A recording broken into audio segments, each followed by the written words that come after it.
There was a lot of good stuff we just covered right there. Like, Yeah, we have to do the whole chicken talk again. We're never going to remember all that. All right, talking about chickens. Okay, we're not going to talk about chickens.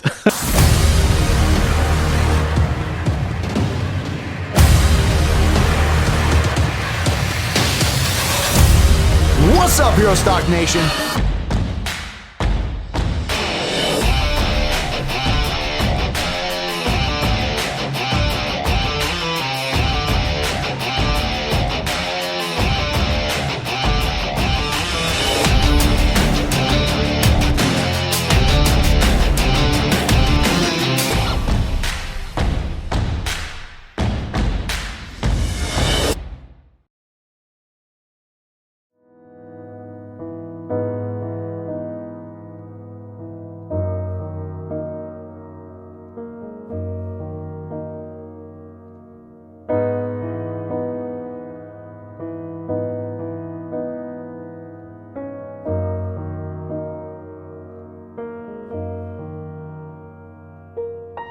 Alaska's Healing Hearts is an organization dedicated to the outreach and support of our battle-wounded and battle-weary service members and their families.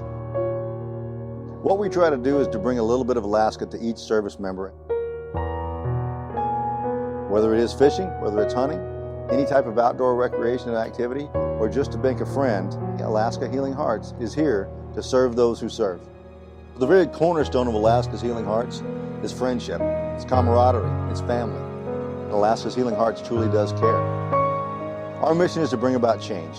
We want to see smiling faces. We're looking for resources, volunteers, and even financial assistance to help us grow to our fullest potential and to reach the maximum number of warriors and their families in need. The need is great. The time is now. So reach out with us by visiting our website, alaskashealinghearts.com, and get involved today.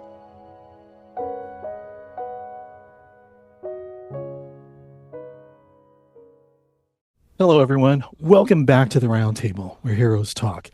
I'm Tom Lamog, and my co-host Matthew Jones. It's good to see you, Matt. What's new, my friend? Oh, what's new? I mean, you'll notice behind me, I'm in an old space. I got some new flair, though. I got some lights going on. Fancy.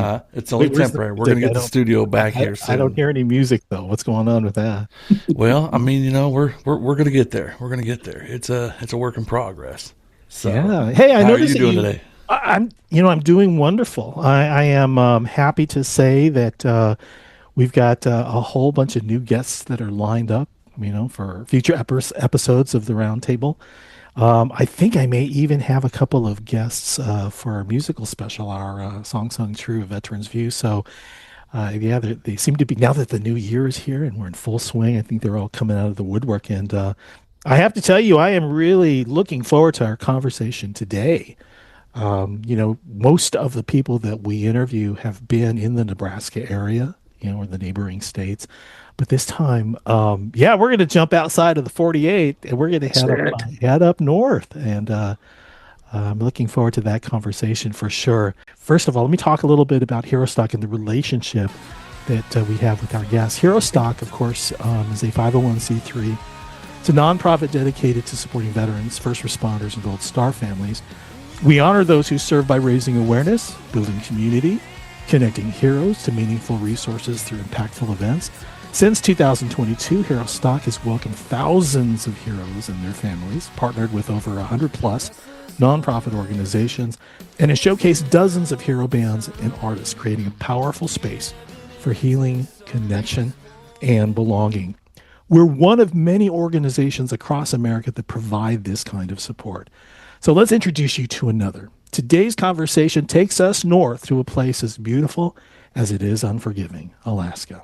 And we're honored to be joined by James Hastings, founder of Alaska's Healing Hearts, an organization dedicated to helping veterans and others navigate trauma, grief, and life transitions through connection, community, and healing experiences. May I introduce you to our guest, James Hastings. James, hey man. Hey, it's finally great to meet you. We've been kind of like sending messages back and forth over the last several weeks. We have. And although it's nice to chat with you on, through text messages, it's always great to see you as well too. Welcome to the program. Oh man, it's so awesome to be here. So cool. I, I live in my own little bubble, my own little world. So I don't watch a lot of podcasts. I've blown my Facebook down to literally using it as a tool because I just got tired of the news and the junk. And what happens is junk in, junk out. I'm not smart enough to manage all that, so I had to just sort of clear myself out away from everything. So I've been what most Alaskans do. We're here because we don't want to be there. Yeah. So we're here doing our own thing. I think they can say the same in Hawaii too. I've heard that from my cousins and all. It's like, well, I don't know what you people are doing on the mainland, but man, that's awesome. I totally am there with you. I'm here in California. It's been neat learning more about it, learning about the programs and the things that you're involved in. And I know, we'd referred earlier with Devin. I've known Devin. I'm going to make the joke here, and if it hurts anybody's feelings, just freaking get over it. I've known Devin for about almost 100 pounds. Oh. Yeah. Okay. Whoa. Does that tell you anything, I got you, brother? bro. I got you. Yeah. You've seen the photos. Yeah. I've known Devin when Devin was at his absolute bottom. What a success story that music has been for him. I mean, this poor guy he's been through enough for 10 people to have shared and still have pain. And to see him come from the challenges he was facing emotionally, emotions had affected his physical well-being. It affected his marriage, his relationship with his child. Everything was just horrible. And he came to one of our events and he had a guitar and he said, can I play? I said, is that a request for permission or are you asking me? You want me to listen? He's like, no, do you care if I break my guitar out? Because part of our thing is a warrior circle. And that's why I love the round table. You always want a visual, in my mind, you think of the round table, the Knights of the Round Table, mission, purpose, focus, serving others. We envisioned that too originally, Matt, right? Yeah. I'll tell you, man. I'd walk you through the whole imagery, but we only have like about an hour. But you want that though. You want something that's going to evoke a mental image immediately when people see it. If we have our warriors circle, we have the warrior circle, and it could be. Oh man, I remember one time I had some tough customers out, but we had two kahunas. We had a shaman from one of the local native groups was here. We had a faith healer, like crystals and hippy dippy stuff, which everyone's thinking, nah. Whatever works, man. Reiki, it doesn't matter. If it works, it works. Yeah. And then we had a Baptist minister. We're all in a part of this group. In fact, it was the video that you watched from 2013. I get him outside, and one of the guys he's like, man, he said, I go through resiliency every time I come home. I'm sick of this crap. And I said, well, here's the thing. The shaman would like to bless us. We're going to go on a bear hunt. So all the influencers, the wives, the girlfriends, the husbands, the boyfriends, all the folks who were a part of these warriors' lives, we had 6 warriors, but there were 40-something people there to support them, to send them off. We go out in the yard and we all hold hands. And 2 hours later, we finally broke. Because we started, the shaman blessed us. With the eagle feathers and the sage and the prayer for the land and the animals and the spirit. And then you said something that you're thankful for. And it made the circle. Well, by the time it comes around, you think of something else. So he said, if anyone has anything else, let's go again. We, for 2 straight hours, found things to be thankful for. I could have broke camp at that point. We never went hunting and we would have made a difference. So that imagery is there. So when you said round table, man, I'm like, oh, man, I get this. I dig this. Come on down. Tell us your story. I'm a slow kid. I got to have pictures, man. So this helps me. You're doing just fine, my friend. But again, that imagery and that whole thing helped. And I'm going to get lost so many times on here because I get so involved in the moment and what's going on, I'll forget where I was heading somewhere. So you keep me on track. You're the professionals. Oh my goodness. No, I've actually, here's what's funny, because you just mentioned the 2013 video. There was a video that it was released by Senator Lisa Murkowski, your senator up there in Alaska. And it was an interview with you. And it was 2013, and it was one of the videos that I watched just to get a sense of who you were. And I thought, this man has learned some lessons. He has a real sense of direction of where you're at what the need is that exists to put you on this path towards what you would soon build as your organization. I was really impressed by you. Can you talk a little bit about that? Because you were telling me that that's So one of your early interviews with a senator. it, No, it really was. That video that you opened up with here too, that was one of the very first marketing type things that we ever did. I wasn't sure how that was going to go. Since then I've got to do a lot of, I get to do a lot of radio and TV and stuff. And we do like every once in a while we'll go through cycles and I'll do like a weekly radio show with local stations to outreach veteran news information. But one thing that struck me about that video, the term in there, the need is real, the time is now.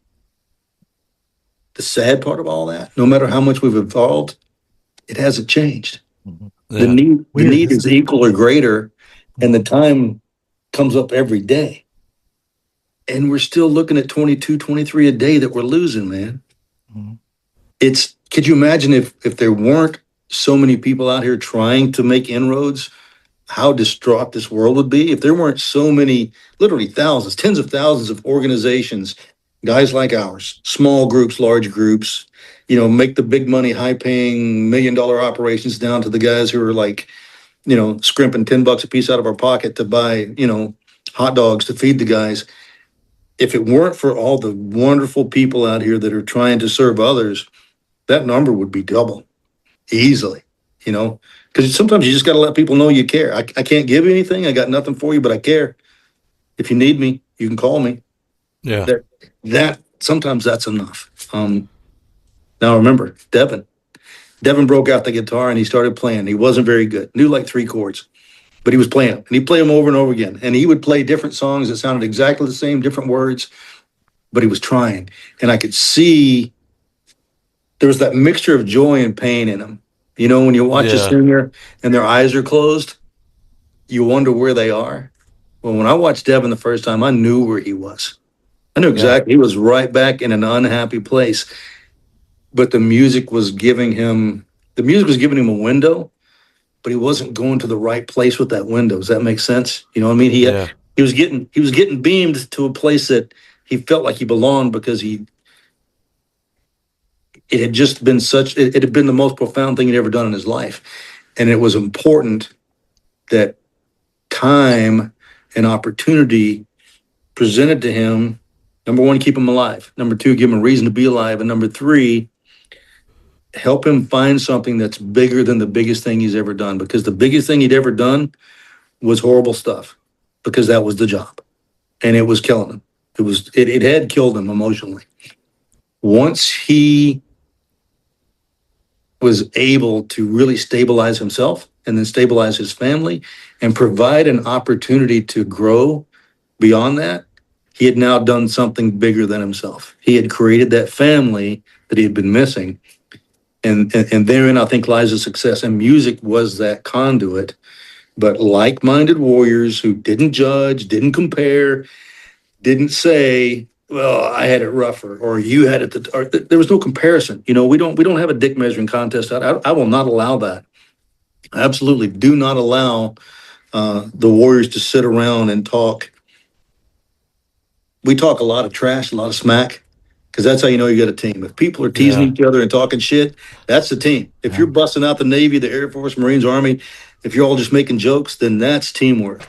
But if you're saying, oh, well, you were a truck driver, I was this, I don't allow that stuff. And so I don't usually promote a lot of war talk, but I promote a lot of humor, a lot of places, man. You think we were talking about Alaska, we're talking about Hawaii, we talked about Nebraska, images. And I hear Nebraska, I smell corn, for God's sakes, man. So you get to talk about your between noise, right? Yeah. I think what it comes down to is that whatever comes out, if it's just noise, you'll know. Versus, you know what, this is really helping. This is what we're talking about right now, what we're communicating back and forth to each other. It's relatable, it's personal, and it's of value. Versus, no, sorry, that no. Yeah, but that's a good point. As you're talking about Devin, hi Devin. What's up, By the bud? way, He's watching. You know he's watching. Sorry, I called the you fat, bro, songwriter, but the you and I award-winning were both fat back songwriter. then. And he's I will say this. He did call you out by name. He thanked you among others. I Just hope so. I hope you think there's a lot of people. Yeah, but there's obviously there was a connection between the two of you. And was this something in your mind that you had to kind of get to this point in your life where you had to teach yourself how to recognize that and how to address it? I mean, obviously, from what you're doing today, the things that you do today in terms of leadership, communications, these are things that are all learned skills, are they not? From way back when you first started, are these things that you have actively worked on? The beauty, I think the beauty of the Army, the military in general, but from my experience in the Army, um, being raised and led by great men, by great leaders. I come from a military background family. I was raised by great men, by warriors. To me, the term warrior, I like to kind of ascribe to there's a guy.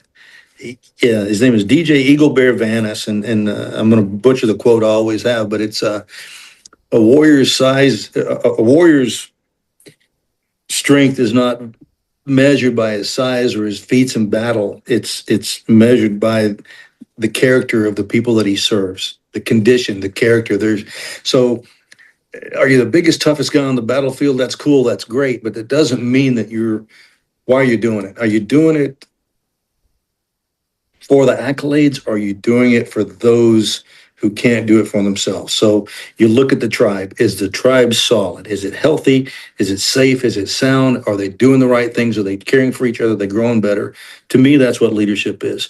Leadership is just providing the direction, the motivation, the tools, and the guidance to let people grow and succeed, and then get the hell out of the way before you screw it up.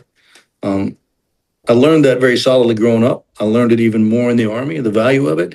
And since then, I've never had a day pass that I don't apply something that I learned as a non-commissioned officer, something I learned as the grandson of a Navy diver and the son of a Vietnam veteran. But we're all a product of that. You probably take the Sergeant Major of the Army or the Sergeant Major of the Marine Corps. They are the culmination of decades and centuries of leadership. Arlie Ermy, remember Arlie Ermy, Full Metal Jacket? Yep. Amazing drill sergeant. He learned that from his drill sergeants, who probably learned it from their drill sergeants, who probably learned that from some centurion somewhere. But I tell you what, watching Full Metal Jacket, it does take me back to like basic training, where it's like basic training was the funniest place you weren't allowed to laugh. Yeah, it's the most painful comedy show in the world if you're if you're smart. Have you seen remember The Last Samurai? Yeah. Remember Tom Cruise? You remember what's his name, man? The Scottish he was the first, he was a trainer. Oh, I don't know. He's a great comedian, musician, but the same thing. It was portrayed there, and here's this Civil War first sergeant yelling, I will personally kick every one of your tiny asses, and you're like, oh man, takes me back. So again, that's part of our makeup. All three of us are made up. We're the current acting sum of who's led us to this point. And I pray to God that each of us has imparted some of that onto to those who followed us to move forward. So you got to building up. Building up it's self-explanatory. Building up or tearing down.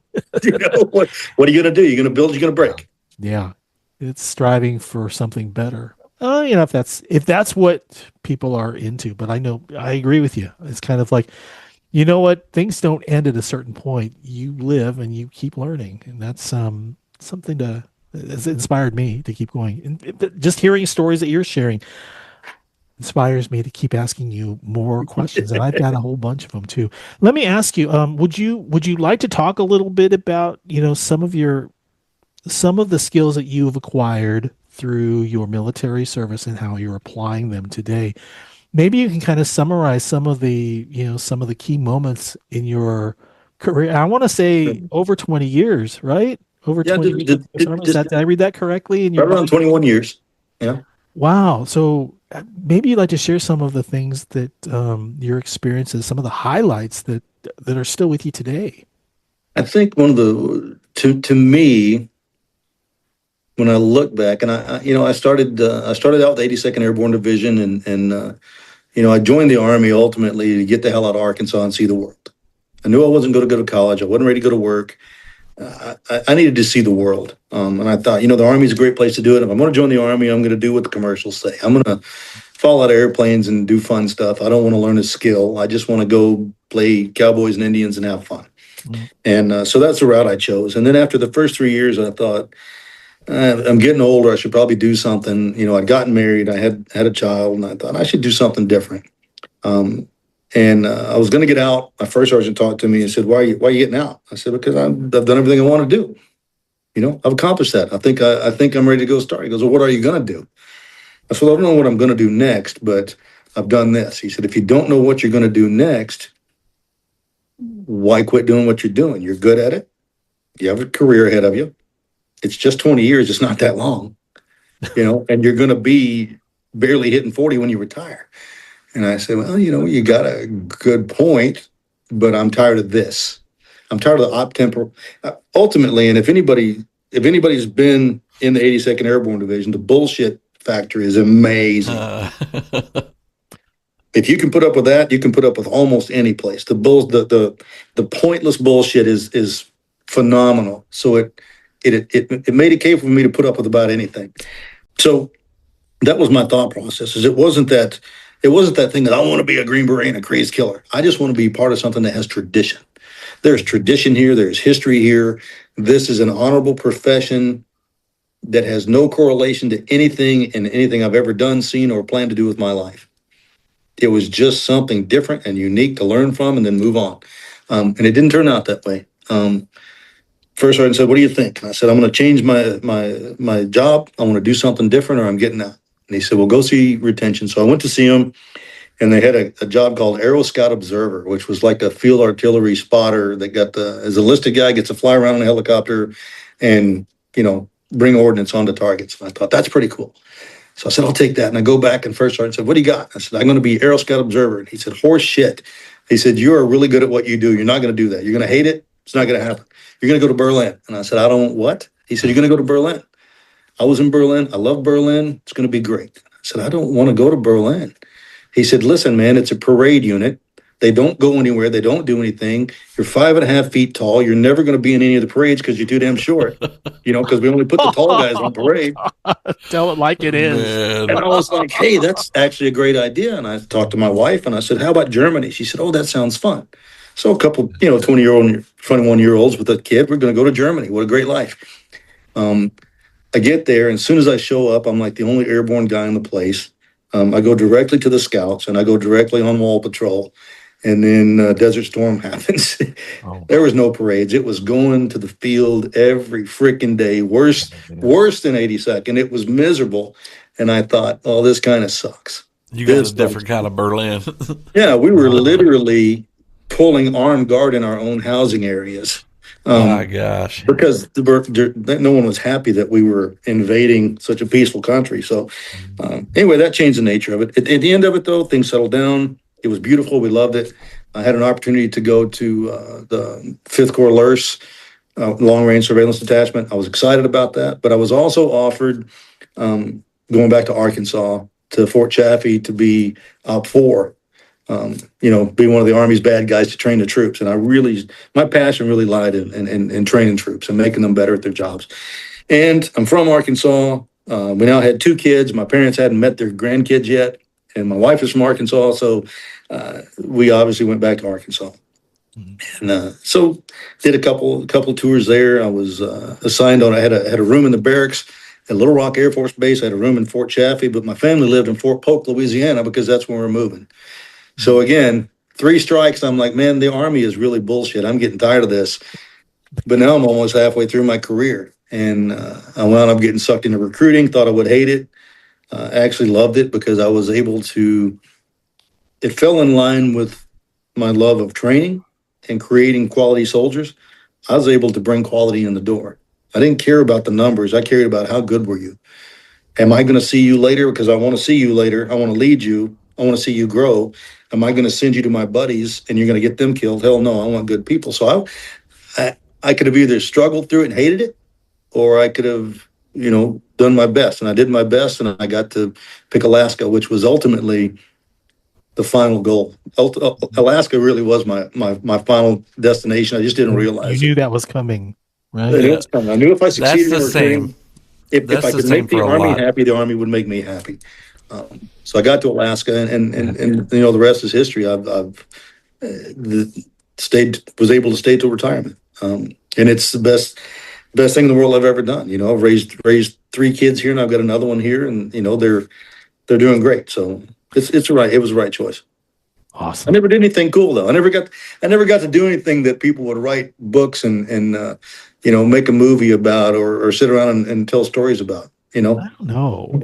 I've never been to Alaska, so for you to share what you have just shared about, ending up in Alaska, it's kind of like, wow, that sounds like a dream. I think I could probably write a song about being in the Army and killing them soldiers as Op 4 in Arkansas. It sounds like something that might be kind of upbeat, kind of fun. Yeah, Well, I know you've written a few songs. Are you sure you haven't written maybe one? a bit of a running cadence, just for shits and gigs, That's it, man. There you go. Now that was one of my favorite things. I did love cadence. I love running cadence. Let me ask you this, because you've talked about you actually had a passion for training, and that basically there's some skills here that you had to apply. Did the Army give you any kind of training to become a trainer, or is this something? Oh yeah, there's skill identifiers and there's structural training. Can you talk about that? Because here where I'm going to with this, because first of all, it's kind of like this is the Army. Do they do that? I mean, from there's structure. There's very solid structure for training. Is that obviously when you left and you had this idea of Alaska's Healing Hearts, you definitely needed to have some type of interpersonal skills developed before you jump into a venture like that. So can you talk a little bit about what you had to do to learn and to really fortify what it is these skills were about in order to feel confident enough to start this nonprofit? So I literally I was a corporal at just under 2 years in the Army. So the corporal's a non-commissioned officer. So I spent 18 plus years out of 20 plus years as a non-commissioned officer. There is constant training and education and expectation of, be, know, and do, about your job. And there are, there's just certain core competencies that are driven into you until you don't have to think about them anymore. Problem solving steps, the decision-making process, how to write an operations order or a warning order or a change order. These things are all so ingrained that you don't even notice that you're learning them. It's almost like at some point in your life you forgot that, I had to sit down and learn my times tables when I was in elementary school. You just use it so much it becomes second nature. You don't think about the learning point. I did have the opportunity when I was up here in Alaska. I was a ground liaison officer to Pacific Air Force for 3 years. So I was master jump master, and I was basically the command's master jump master. So my job was to communicate and coordinate, contract, and then execute the missions that the Army and the Air Force did as joint training. So all the airborne operations, the air delivery operations, the air to ground to ground, austere airfield security. So I had to learn to speak Air Force in order to get them to understand what the Army was doing, and I had to interpret Air Force speak for the Army. So it helped me become more articulate. I had to do a lot of time briefing, general staff level, and working about 5 pay grades above myself and being able to get those people to trust and believe in me and have the confidence that I could execute the mission representing both of them. So that's when I first realized that this applies to everything in life. This will make sense everywhere. And so as I'm laying out the logistics plans and the I'm not a guy that takes complaints well. If someone critiques or complaints, my first question is, what would you do? What would you do differently? What do you suggest? What's your plan? I know you think the potatoes taste like shit. What would you want to add? Tell me more about what you would like to see, and then let's see if we can find that happy medium that makes it work for all of us. So that's a real skill, by the way. That's a communication skill. It's active listening is what that's that it is.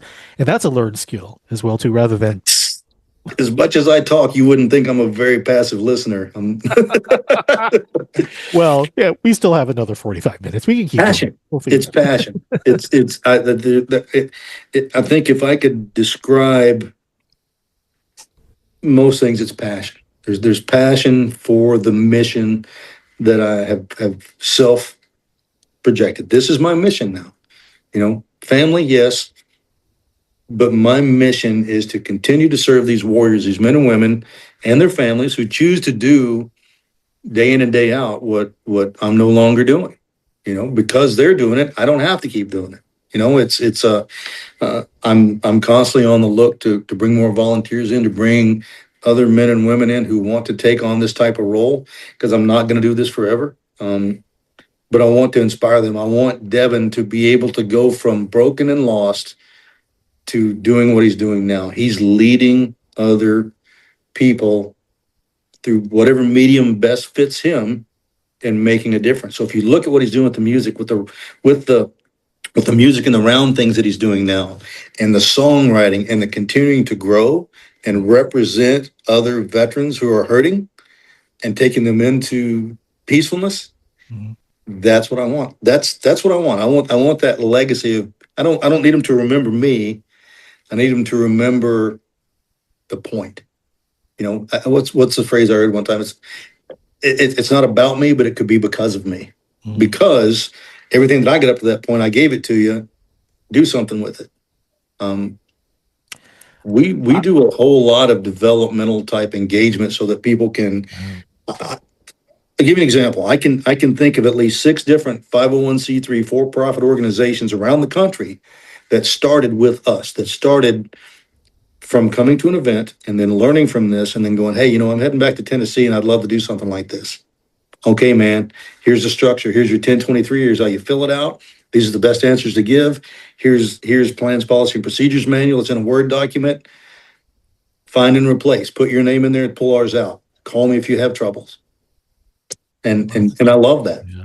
Networking. You're teaching him networking. Networking. I don't want to be the Wounded Warrior Project. God bless those guys. Yeah. I want to see more organizations pop up. I want to see more Healing Hearts and Battle Dogs and Connect Vets and Operation Iron Warrior and all these different groups that are not just in Alaska but outside, caught the inspiration from us and then grew to their own potential. So I think that's, again, what are we supposed to be doing? Making the world a better place. Yeah. So let me ask you this. So obviously you provide individuals sometimes with comfort, with direction, with guidance. You're kind of like filling that void for them, pointing them in the right direction. How is it that you experienced, doing that? And feeling like, I know what I'm talking about. Did you yourself have to go through something that was challenging that you had to overcome and learn in order to empathize with those that you're giving that same type of advice to? And if so, maybe you could share a little bit of that with us. I think, it's funny you brought it up. You're talking about writing a song about, Op 4 and taking things out. Getting to be a bad guy at a small level where you're not. I better write this down. So we're recording it. It's okay. I'll give you coffee. Man, I'm serious. Yeah. But here's the thing. You know the deal. You're not told how to shuck the corn. You're just told the end state. The commander's intent and what's the end state. To me, those are the most important 2 pieces of information I have. I need to know what do you want from me? What is your intent? And what do you want it to look like when it's done? Because you've already taught me and given me the tools and the procedures and the policies, how to do that. I've got SOPs. Do you want me to follow them or do you want me to wing it? The beauty about that Op 4 piece is you're going out there to kick the out of your brothers and sisters, to make them stronger. You're not going out there to bragging rights because you're in an event. Yeah. You got 6 guys, maybe 30 guys going against anywhere from 30 to a freaking brigade. There's a certain point of pride in, as an Op 4, to take 6 guys and completely decimate an entire company. there's pride because you've trained your men well and they've executed the mission well. But there's also that heartbreak of, wow, 300 people couldn't beat 6 guys. This cannot be how we go to war. This cannot be what happens if we deploy. This can't be the thing. So you've got to teach them every nasty, dirty trick, every horrible thing that can happen to them. Ambush the chow supply, that hit the main supply route, and simulate pissing in every canteen.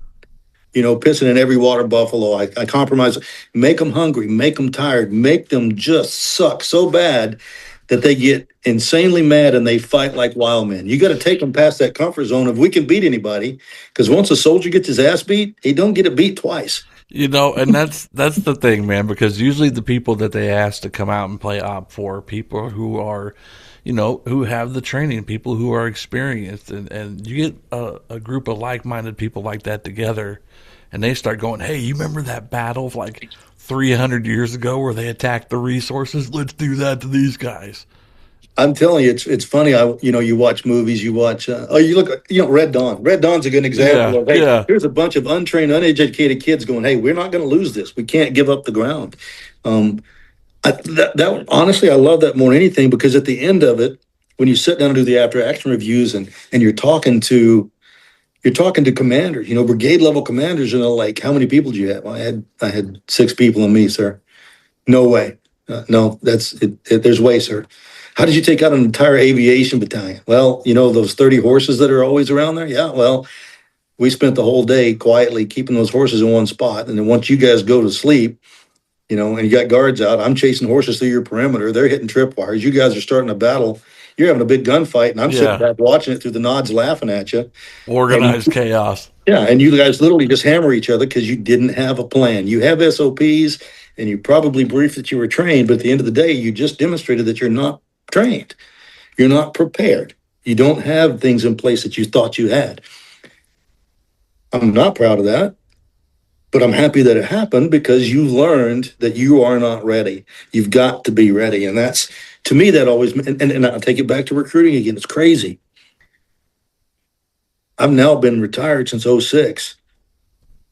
I've gotten letters and invitations to retirement for freaking sergeant majors that I enlisted that were 17-year-old high school kids. I take a look back at my soldiers.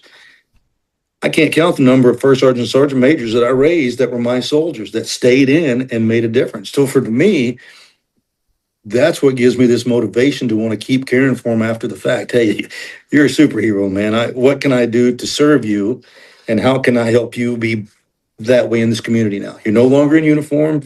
Let's get that beard on. Let's get the training. Let's get your kids in school. It blows my mind the number of kids that the people that I enlisted that I have now helped their kids enlist.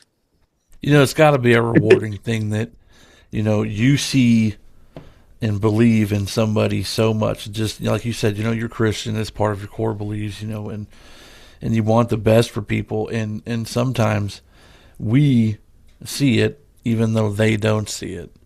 And then now, they're getting out of the military, having a successful career, and they're talking with you, and you're like, see, this is, all kind of what happens just from believing in something. Yeah,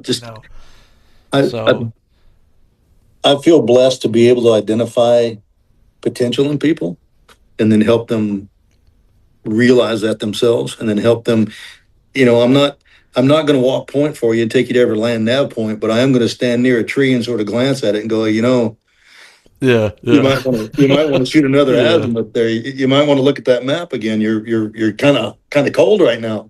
I like that, because now they've led themselves into that choice. It's not because I told you to. It's because I showed you the way, gave you the tools, and then bumped you if you got outside the lines. But you're doing great. Learn from that. Our meeting here, we had a retired command sergeant major. She retired 19 days ago. And she introduced herself, first one of the group here. And when she was done, I said, just so you know, I walked right straight across your damn grass. How will that make you feel? She looked at her kind of funny. Yeah. Get used to that, because nobody gives a shit anymore. Yeah, shortcut to extra duty. No one gives a shit anymore. No one gives a shit anymore. You're not a command sergeant major anymore. You're just Lisa. and I love you. Oh, You're in the man. family. No more rank. It's just us. Just those girls. Let's just have a good time and do things better for other people. Let's use that experience in that position that she had to make something different, as opposed to, I was a damn command sergeant major. How come I have to go through this job interview? Because I had to. That's how it works now. No one cares anymore. James, so as we get closer to you starting up Alaska's Healing Hearts, can you talk a little bit about the transition out of the Army and so what was that like? So strange story. At 17 years, I got selected for E8, and I had orders to go back to Fort Bragg. Absolutely was not going to go back to Fort Bragg. And once you're in the twilight, every time you pick up a rocker, it includes a school and a commitment. So it's usually going to be a couple of 3 years. If you selected for 9 and then Sergeant Major's Academy, then then it becomes, you go from being an indefinite to almost indentured servitude. You know what I mean? Mm-hmm. At 17 years, I got the orders, and I spoke to my first line supervisor, and I said, I'm not going to accept this. He said, what do you mean? I said, I'm not going to accept the promotion. I don't have time in service requirement. I don't have time on station. I don't have a bonus. I don't owe anybody anything. I have no obligation to the Army. My ID card says indefinite. And they said, well, that means you stay as long as we need you. I said, I think it's a two-way definition. And I called up branch, my infantry branch, and I said, hey, and he was a friend of mine. I said, man, I want to get out. He goes, I don't think you can. I said, well, let me talk to somebody who thinks I can. So eventually I get to talk to a civilian, like this GS 1 million civilian guy who's a retiree. And he goes, what do you want? I said, I want to stay in Alaska. He said, I don't have any positions at all, and there's nothing I can do for you there. I said, that's bullshit, but that's fine. I'm going to get out. He goes, okay, I just need a request for action and a leave request. And when do you want to get out? I said, I got 45 days leave. I'd like to start tomorrow. And he said, sure enough, just get it signed and get it to me. Well, now I had to go through the colonel. My first line supervisor was a GS 15. It was a civilian, because I was a ground liaison officer of the Air Force at the time. Mm-hmm. So I had to go through the civilian directorate, who was like, well, if that's what you want, do what you got to do, man, whatever you think. Well, then I go to the U.S. Army Alaska Command Sergeant Major, who I worked directly for as an NCO, and he said, nope, you're not getting out. I'm like, no, Sergeant Major, I've been through this. You didn't give a shit about my career last week, but now that I'm leaving, you do. What's the most important thing to you, me or the job? Because I got a dozen guys who can do this job amazingly, and I know them as well. So he said, okay. He said, that's what you think you got to do. Did you talk to your wife? And I was like, Sergeant Major, I've done all of this. I'm not leaving. I'm not going back to Bragg. I promised my kids, you start high school, you finish high school. That's where we're going to do this. Went to see the colonel, and the colonel said, I don't know, what do you want? And I said, I want to get out. He goes, okay, simple enough. Thank you for your service. What are you going to do? And I said, I don't know. The reserve center's across the road. I'll go talk to them after we leave, after he let me leave. So he signed off on everything, and I went across to the reserve center, and I said, hey, senior E7 infantryman, and I know this is a combat engineer unit. And they said, well, are you willing to go to training? I said, to be what? And they said, to be a combat engineer. Would you go to training? I said, yeah, I don't care. Sure. So they gave me a paragraph and a line number. I went back, submitted my paperwork, and I literally, the next day, I started to clear and turn everything in so I could leave. So it all finished, and I got everything completed. I took my 30 days leave, grew my 30-day beard, shaved, went to my first drill at the reserve unit, and the first sergeant there said, I was afraid you weren't going to show up. And I said, I didn't have drill till now. I'm here. He said, well, I'm glad you're here because I'm retiring. So he handed me the keys to his office as his government card. I said, okay, well, now you're the senior NCO around here. Enjoy that, which was great. But they started to piecemeal us. It wasn't like the whole unit would deploy. So you got to think about this. I had just gotten out in 2001, and 9/11 happens 90 days later. I thought, okay, here we go. We're going to go. And we didn't. They started pulling my people. They would take an operator here, and he would be assigned to the company out of Guam. And then this would be assigned to the one out of American Samoa. And then this would be it, because those units weren't flushed up with trained individuals. So they were taking my people. Well, now I'm down to literally your people. literally taking my unit. My company was just getting piecemeal established a to death. relationship with and trained and so on. And I was like, man, we're trained to fight together, to work together, and go together. And they said, well, that's not really how we're going to have to operate this. We need this person to fill the slot. So I was really disenfranchised with that. And I went and had a long talk with the recruiting first sergeant. And I was like, do you not have anybody that can put bodies in this unit? Well, we only have one recruiter. And I started ripping him a new one. And so we're kind of yelling at each other. He said, do you think you can do a better job? I said, I guarantee I can do a better job. And so we kind of had it out. And the irony of it is, while I was in recruiting and how I got assigned to Alaska, is I was the top recruiter in Central United States. And there's certain awards that you earn in recruiting, like rings and all kinds of shit. And anyway, I had all that stuff, but I had a meritorious service medal that I pulled it out of my recruiter file, handed to him. Well, the back was signed by the commanding general that said, if he ever wants to come after recruiting, definitely hire this guy. Nice. The guy who signed it happened to be the president of the Board of Regents in Fairbanks at the University of Alaska Fairbanks, because he had retired. So they called him. He called me. He goes, hey, you want to come back to recruiting? I said, I don't want to, but here's the situation. And he said, I'll endorse it. So they spoke, and I went back on recruiting for reserves. I did that for a couple years. And I was snatching guys out of the Army National Guard like crazy, getting them out of the Guard, putting them in the reserves, because they wanted to deploy, they wanted to rank, they wanted training. So I'm pulling them. And so 20 rolls around, I get orders for 8 again, and I get orders to go to Hawaii. And I love Hawaii, but being in the Army in Hawaii sucks. Yeah. So, Understandable. and again, I promised the kids, you won't leave. You'll stay where you start. So I said, okay, I got 20. I'm going to get out. Well, my buddy at the National Guard, who was a recruiter, my competition, goes, hey, you want to come over here? And I said, why in the hell would I do that? He's like, dude, if you're here, you're not there, and you're not kicking our ass anymore. So they gave me a paragraph and line number to go frickin' run a company in Valdez that doesn't even have, there's no people there. So they gave me that. And then they said, hey, would you just mind coaching recruiting? So I started being a recruiter trainer. Well, all those guys that I'd pulled out of the Guard and put in the reserve had now got ranked. They had training and position. I pulled them out of the reserve and brought them back to the National Guard. So you are a relationship builder, aren't you? I spent my last 18 months, I don't know that I put on a uniform or touched a razor. My commander, the recruiting commander, was a helicopter pilot, and she didn't care what I did as long as the numbers were good. So life was pretty good, and just weird how all those things happened, because the Guard colonel that I took all the people from, who had to sign off on all the releases, and then I brought them back to him, wound up becoming the TAG. The TAG is the adjutant general for the state. So he's basically the state's Guard commander. He became the Guard commander as I retired, and I took over a program called what's called Hero to Hire. It was Hero to Hire. It was a DoD contract. But then I started working directly with him. So he and I to this day have a great relationship. It's just weird how everything happens the way it's supposed to happen, to have you where you're supposed to be, doing what you're supposed to do. So I almost feel like Forrest Gump sometimes, like just around and find out what good things can come to you, as long as you have a good spirit about it, you know? Yeah, man. Ain't no sense in worrying about what tomorrow's going to bring. Tomorrow's got enough worries of its own, you know? So like, if tomorrow comes, that'll be great. I got a rough idea of a plan, but if it doesn't come, it's probably going to be even better than I had planned. You know? you may hear a hold my beer, watch this.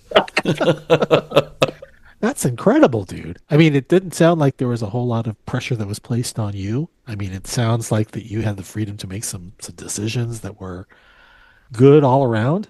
I mean, it's compared to some of the other stories that I've heard about the transition, you know, it's some of the most difficult times. And transition is if you look at things that are dangerous to the American warrior, the enemy is ultimately ineffective against us compared to transition. Transition and loneliness are probably the two biggest killers of our American warriors. I'll be honest. I'm convinced that that's a fact. Transition first, because I don't care if you've been in for 2 years or 30 years, you're no longer who you were yesterday. And at first, there's that fun of freedom. Man, I'm going to grow my hair. I'm going to smoke weed. I'm going to sleep in. I'm not going to run a step. I'm going to grow a beard. I'm going to do what the fuck I want, whenever I want. Nobody's going to tell me what to do. And about 30 days of that, you're like, man, I hate this life. This freedom sucks. I don't know how to execute. I don't know how to operate the tool of freedom. Secondly, I used to be important. My decisions mattered. People listened. I changed lives. Now nobody gives a shit. And that was sort of my joke with the sergeant major. I'll walk across your damn grass. You can't say shit to me about it. Mm-hmm. You remember, we'll go back to another movie.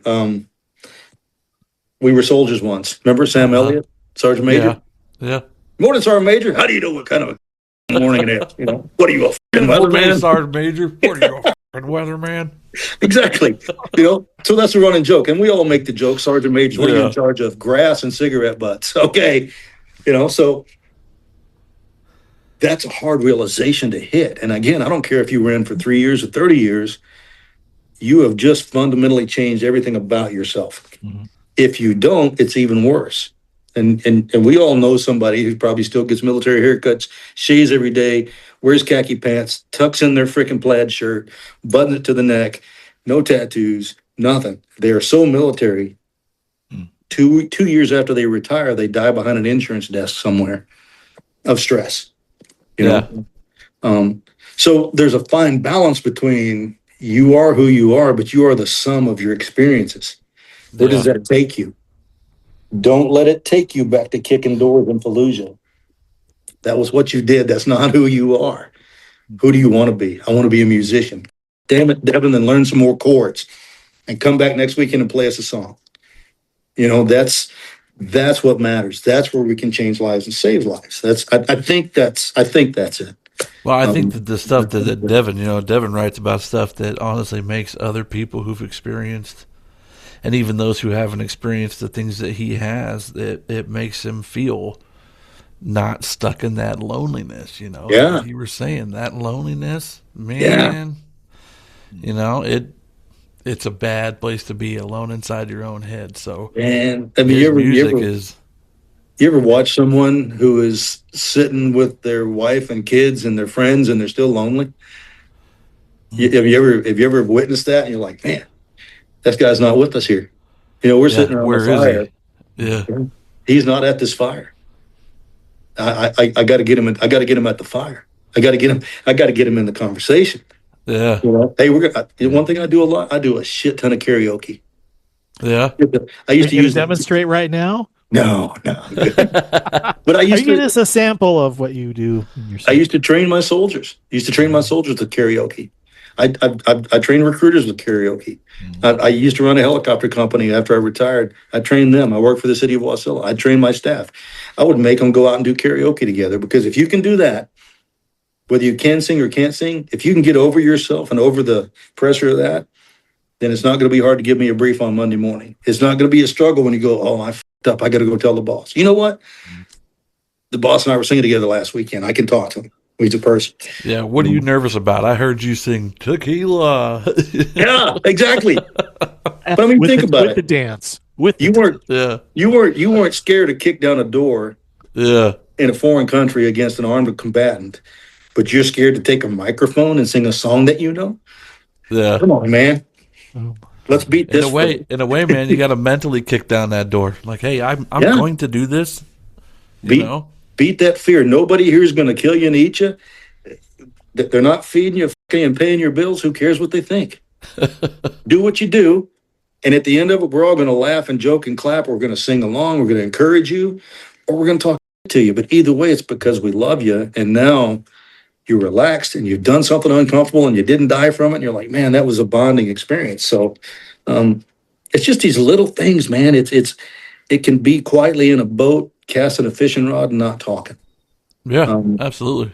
I've had conversations. I've had conversations that go from joking and laughing to getting into politics and you know the deal with the military. We are wildly inappropriate. I mean, it's just amazing the comfort factor that you have exposing yourself to other people. And once people get back in that mode, it helps, man. It makes a difference. Is this kind of like, are we now venturing into the mission of Alaska's Healing Hearts? Is this, I mean, what we're talking about right now? When did you realize, so you're now, you're out of the Army. You've done your time. You've served our country. Thank you very much from the heart for our freedoms. Here's my You're question. welcome, and it was an honor, I guess. How about that? That's sidebar for a second. Yeah. Sometimes it's hard to know how to take that. I've some seen people, that as well. you don't know what to say because you don't want to say you're welcome, but you should, because that was a blessing. Thank you for your service is a blessing. It's a heartfelt blessing.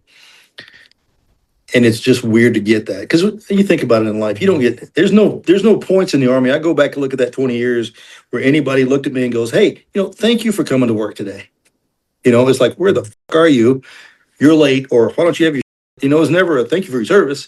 It's, thanks for joining us. Where were you? So walk into work late, like, I'm sorry I'm late. I didn't want to come. that's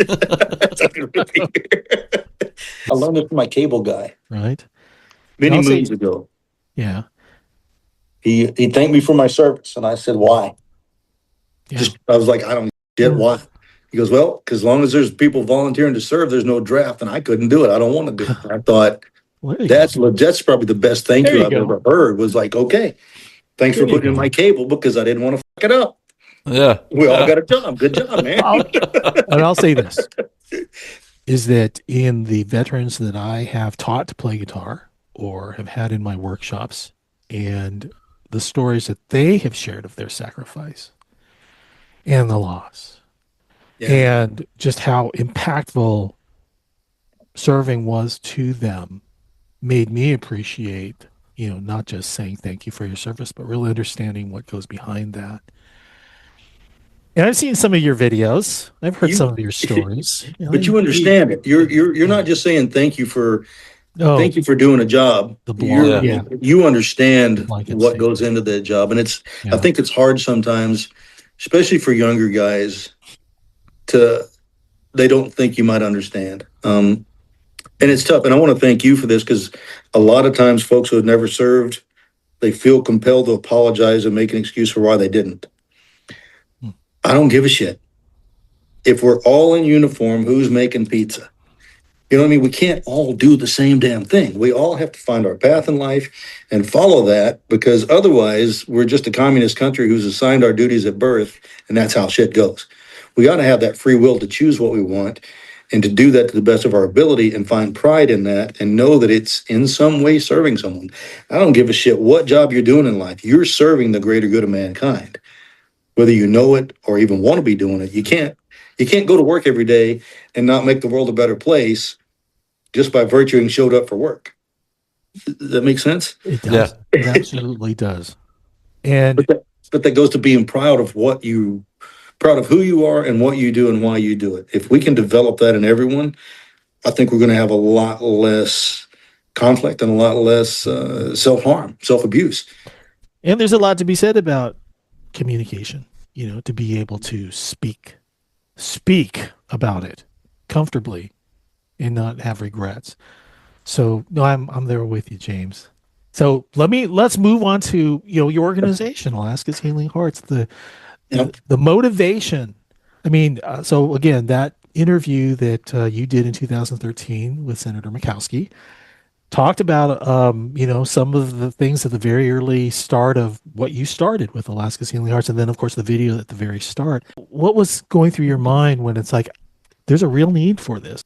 So I was invited to be a part of this board because I just had a lot of community contacts and I guess communication skills and network. And it was a group of people that said, hey, you know what, we've got this concept and this is what we want to do with it. And it was guides, and it was, there were some like big name people. But the vision was, let's just go raise a bunch of money. Let's take some guys out for a good time, get a photo op, and give them away some free shit and make it fun. Mm-hmm. And I said, okay, that's cool. What's my role in this? Well, everybody and you can communicate. Okay, I'll do that. Who's going to build a 501c3? Oh, well, we're going to hire a lawyer and do this and that. And I said, bullshit, it's all online. Let's just do it. Even though online back then was not online today, the forms were there. The documents were there. The history was. So I just went through and figured the whole thing out, put it together, wrote the bylaws, put the stuff all together. Now, this is did I read this correctly? Are you the founder? Are you the founder? Okay. Yeah. So, all right. So I'm co-founder in it. You're okay. All right. And I thought I read that somewhere. No, I'm co-founder. Original co-founder of. There was 5. I've since been through 28 board members. Sounds like a band to me. Yeah, it is much like a band. I need a new drummer. I'm the only, the last singer for the Eagles. I need someone who could write contracts. That's it. And I don't need a harmonica player. Thanks for asking. But 28 people, wow! And but that's just natural nutrition. Time, James. Over the 16 years, because we started in 2010. Started to build. It wasn't like the first year you had to go. No, and it's not like you're fired and you're fucking. It's just, there's always an internal conflict. But ultimately, what I found was the best thing to do with the board is not have a bunch of your friends. You need to just have a bunch of, what I tell people when they start boards now is I need you to find someone with a lot of money, find a doctor, find someone who sells insurance. Maybe if you can get a lawyer, that's great. And then a community coordinator, because you need to do all these things. I'm the administrator, secretary, and treasurer. So I do the administration, I do most of the fundraising, I do the planning, the execution, and sort of make the plan and say, okay, here's what we got to do. This is your piece. Let's do this and that. We'll handle this.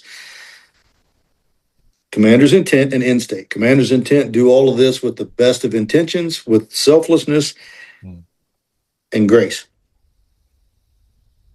End state is minimal loss of personnel and equipment, minimal damage, and with maximum 5-star ratings when it's over. When I say, hey, how was your outing? It was amazing, except the food was shit. Okay, we're going to fix the food. It was amazing, but the weather was shit. Okay, can't do that, but we can find a different time of the year maybe.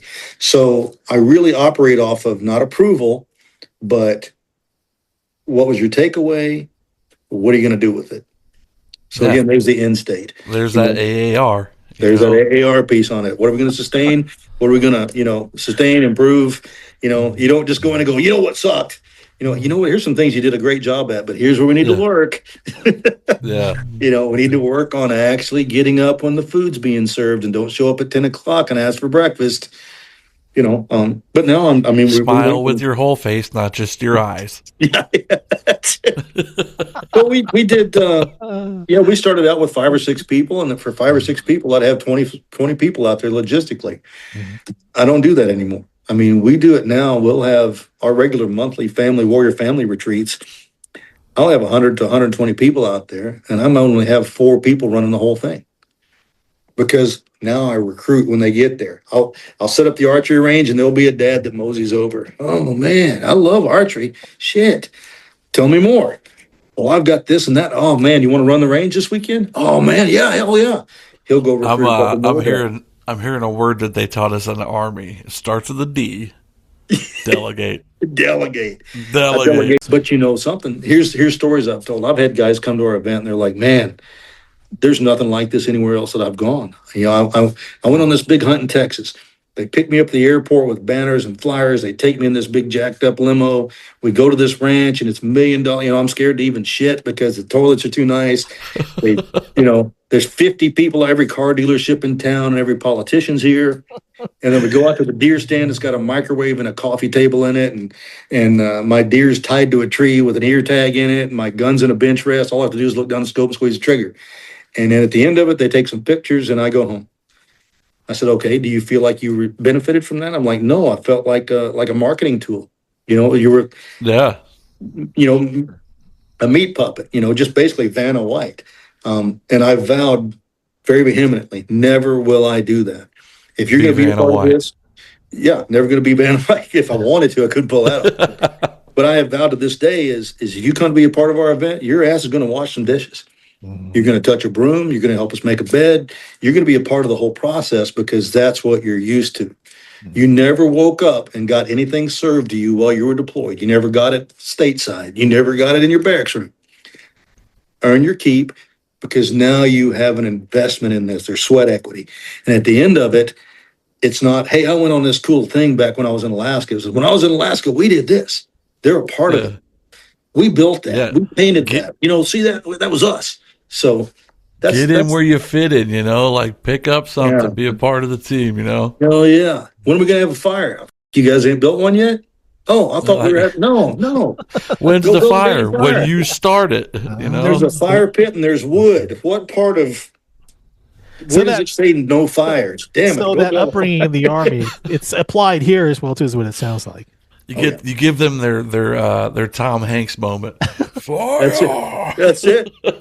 Oh. Well, we've got a lake, and I've got boats and kayaks and stand-up paddle boards and paddle boats, and I've got these little cool inflatable bumper boats that have like a 1-horse motor on them. That it's like having a 50 cal butterfly trigger on a boat, and you're literally just running these boats around. Their bumper boats. Yeah, they love those. The minute people show up there, I have a map. There's a big map drawn. You are here. These are where the stations are. I don't put out a training schedule. There's 3 times I put out: breakfast, lunch, and supper. Everything else is go to this station and enjoy as long as you want. At no point do I want to say, everybody get out of the lake. We got to go paint rocks. Stop painting rocks. We got to go for a hike. That's not fun. That's a training. No, there are people who painted rocks in basic training as disciplinary issues. That's not fun. Yeah, I got 2 playgrounds. There's like a 20 by 40 playground. It's you can have from your infants, up to whatever age you want. It's age appropriate, and they play in the playgrounds. Right next to that, I've got like a little barn with chickens and goats, and they can feed and pet those all day long. I don't worry about them. There's the lake and the boathouse with a big beach, and parents, if your kid's in the water, your ass better be on the beach, period. That's your obligation. You're responsible for your child. The minute I see a loose kid, they're going to come work for me. And then when you come looking for your kid panicked and find them working, they're going to be pissed at you. So you better be responsible for your child.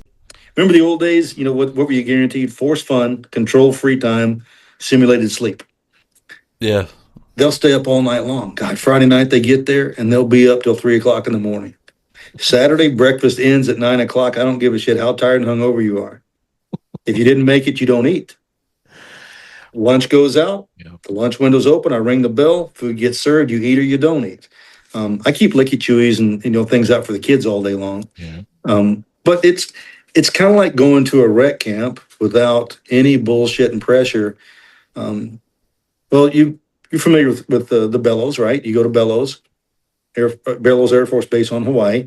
All the same people, all veterans, all military, but none of us know each other. So you don't really consort. You just sort of casually be present with other people, but you're not interacting. The rec camp in Seward here in Alaska, same thing. You're going to drop $175 a night. You're going to eat every meal out. You're going to spend a shitload of money. You're going to be around a whole bunch of like-minded people, and you're probably not going to talk to them. With us, you got your own cabin. You got a parking space. You got 3 meals a day. You don't pay a damn thing. You got 4-wheelers, snow machines, boats, archery, you name it, horseshoes, just whatever you want to do. We got things to do. Sign me up. But there's no timeline. There's no timeline. You can do it whenever you feel like it and put it all away when you're done. But we're all going to eat together in the chow hall at the same time. And sometimes, I'll say, okay, let's feed the kids first. They've been playing hard. And sometimes I'll say, you know what? Where's all the wives? The wives, you guys have been putting up with our bullshit all week or all day. Let's feed the wives first. Let's feed the moms. Or you know what? How come Dad always, who eats first at your house, kids? And well, Dad does. Okay, well, fuck you, Dad. Dad, you're doing dishes. You eat last. Yeah. But I'm making a point too, brother, is you think back to the old days. Everybody's five meters apart, taking a knee behind a tree to go get a wet plate of chow. Who eats last? First sergeant commander eat last. Yep, leaders eat last. It's a battle. By the last meal, it's a battle to be the last guy in line. Because they all take on that role of like, I want to see my family fed and everyone else's family fed first. And I get to the end and it is all the higher ranking guys. I'm like, you can do what you want. I'm still eating last. Well, you got to eat, man. I'm like, I eat all day. But I'm still eating last because that's the standard. Yeah. But it gets them back. So I try to blend it. I try to blend that military comfort with that. And by doing things, there's times that I'll say, I want all the kids over here right now. All right, Mom and Dad, you got 2 hours. There's the four-wheelers. There's the lake. There's your cabin. I don't care what you do, but I don't want to see you guys for 2 hours. Go have fun. And we'll take the kids to do projects and hikes and things that are fun. And mom and dad get some decompression time. But I get time with the kids, and I get to ask the kids, so what's like at your house? Does your dad say squared away? Uh-huh. Does your dad knife hand you? Uh-huh. Do you know what parade dress? Yeah. If I say tighten up your shit, you know what I mean? Yeah. Oh So I see these kids have this commonality, but maybe they don't realize that. They don't realize, oh, your dad's an asshole too. Oh, your mom yells too. So it gives them a comfort factor. It makes them feel like my life is normal. This is good. Yeah. So when I'm in the chow hall and things are getting out of hand and I stomp the floor, everyone knows to just shut up. Or if I say, okay, at this time, it's not mandatory, but you might want to be here. They know that instruction. What's the Army term? Behoove. Behoove you. It would behoove you. But we do a lot of that stuff. I intentionally infuse that in there.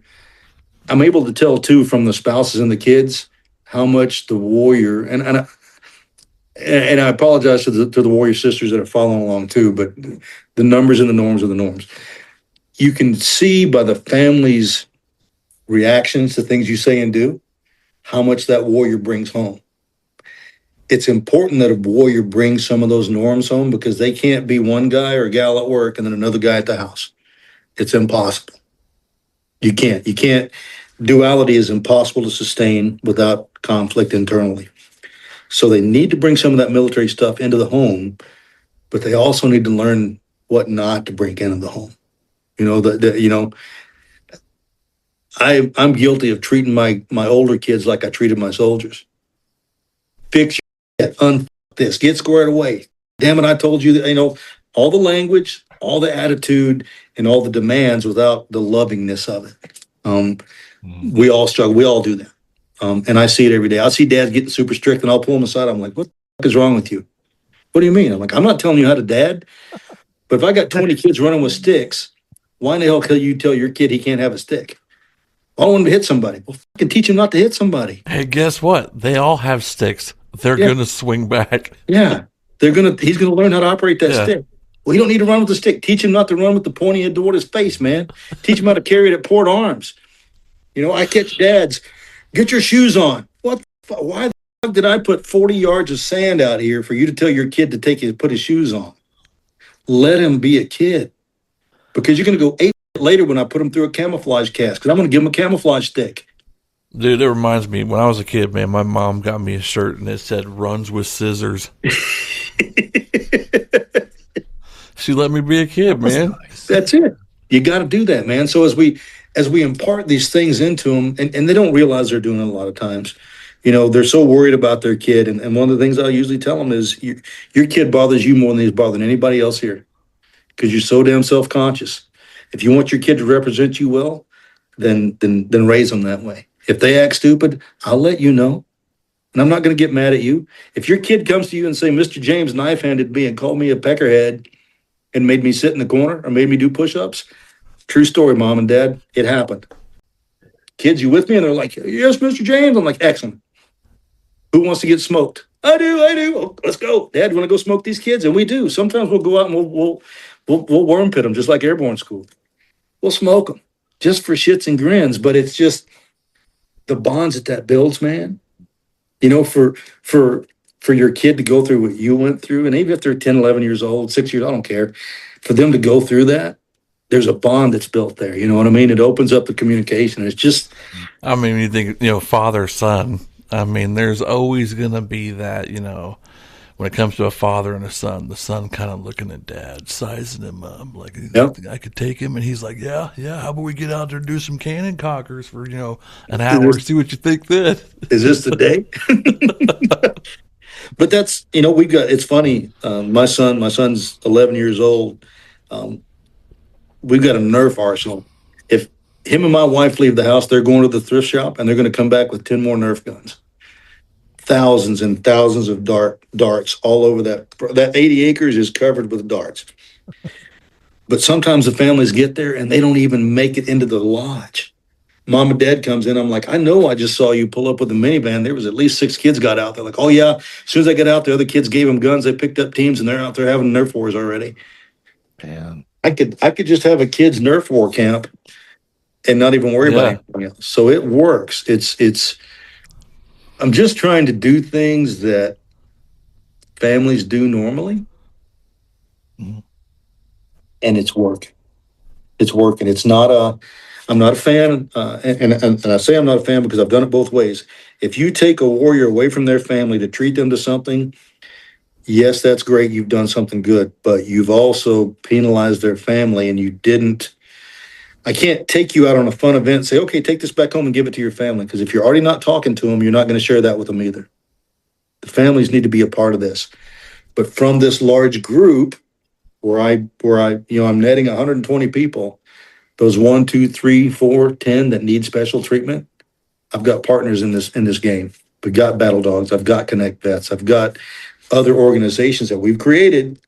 You specialize in mental well-being modalities.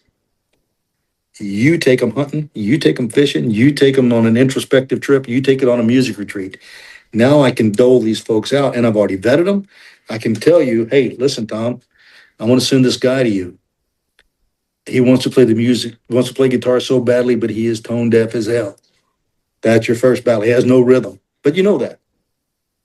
Get him a ukulele and just keep it simple for him. I just need more cowbell, More cowbell. That's it, man.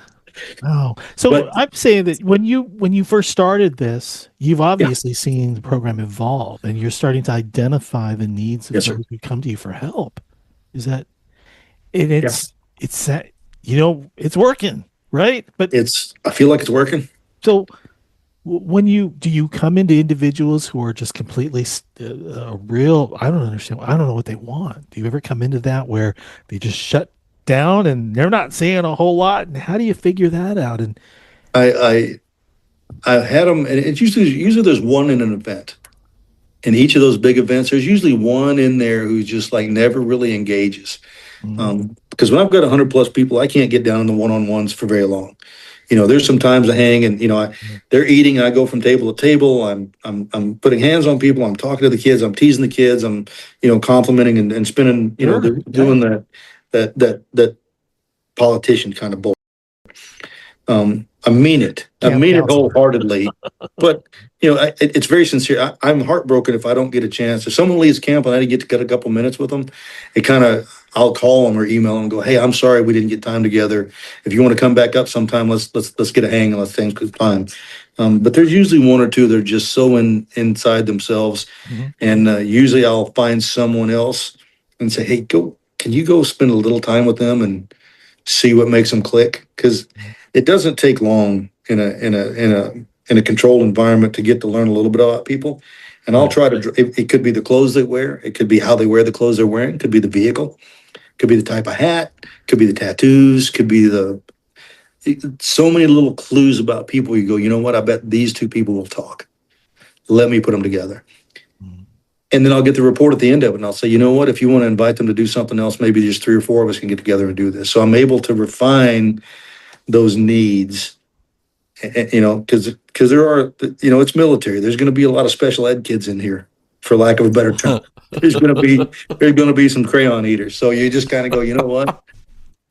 Relax. yeah. Why are you standing at parade rest to talk to me right now? We both have beards.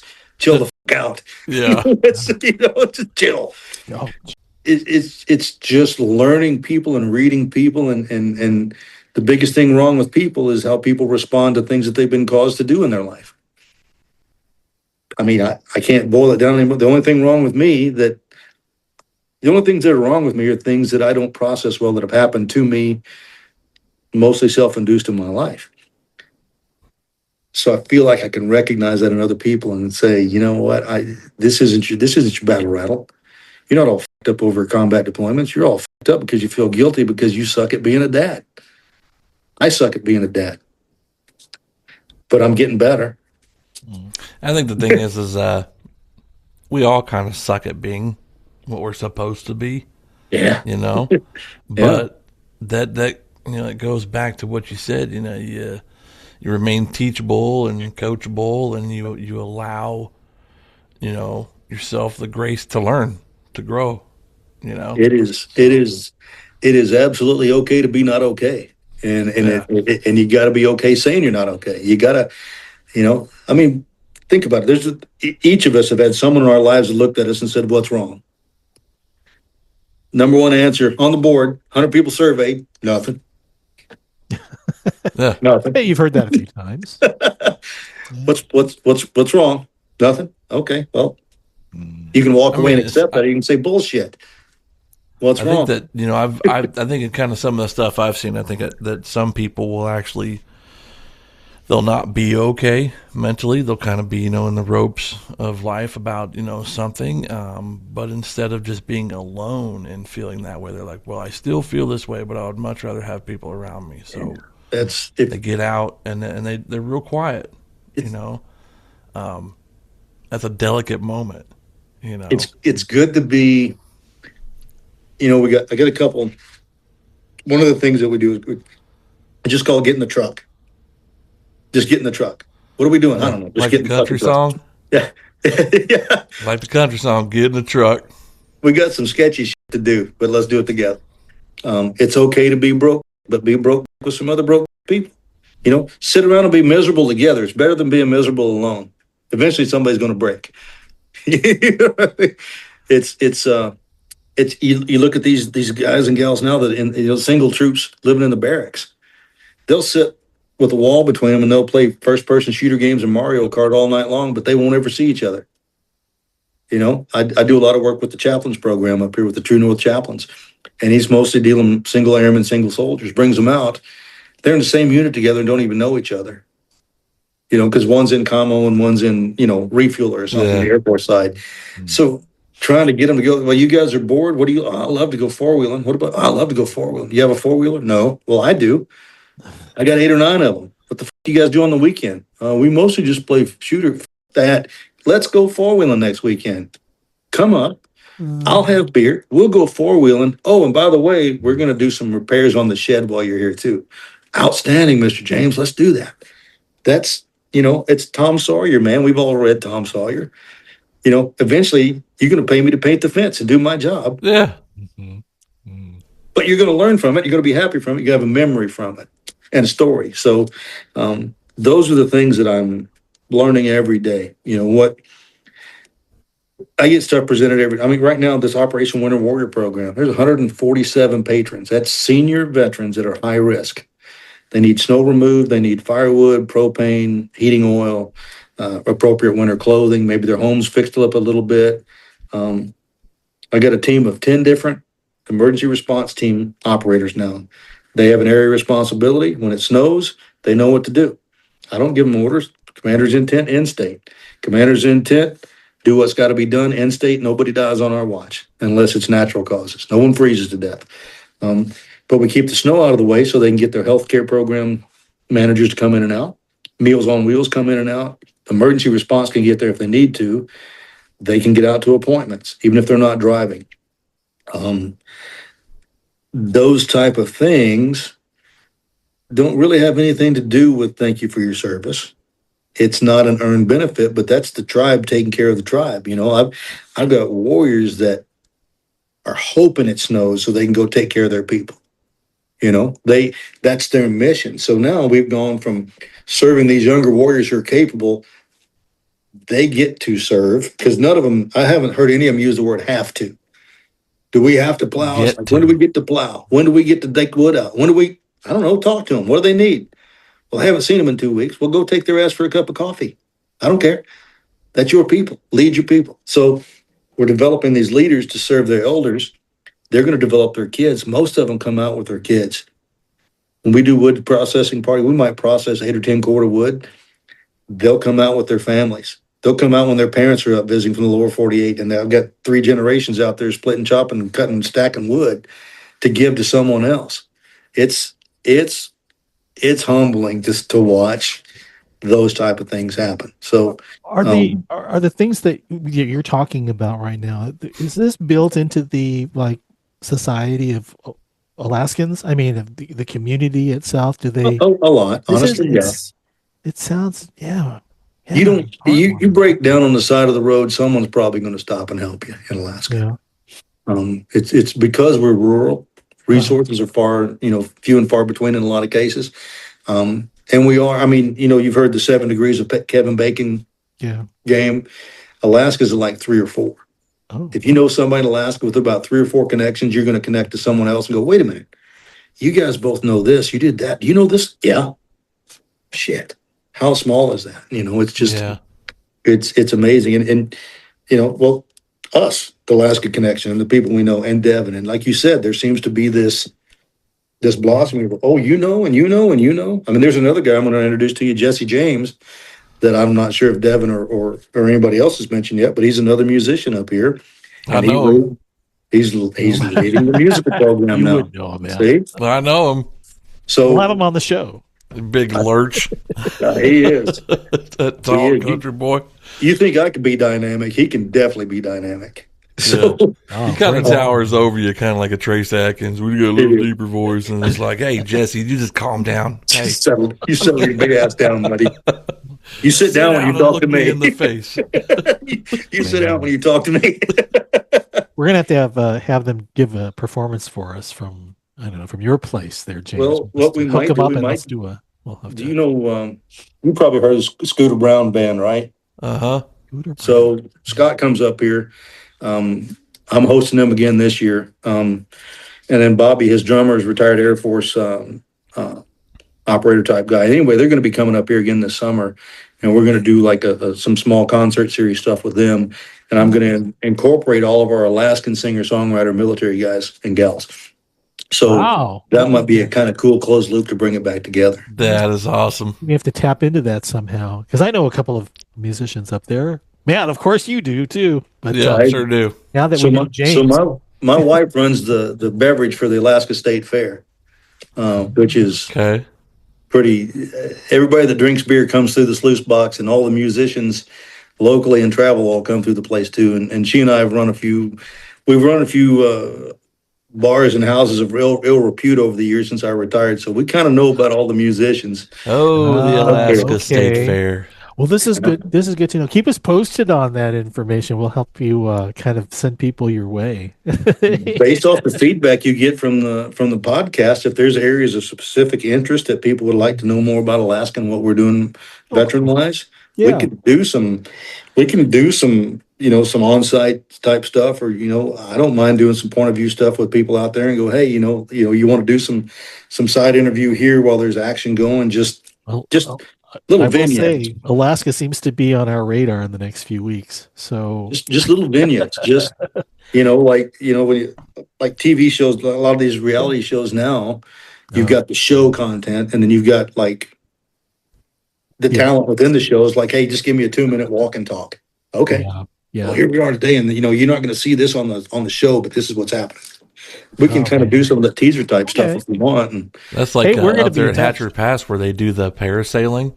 Yeah. So imagine you're out there talking, kind of just going over the scenery, talking about that little body of water up there, and the mountains, and then you're like, oh yeah, check this out, and then you got a parasailer coming through, just super cool stuff. We've got the Go Seek program.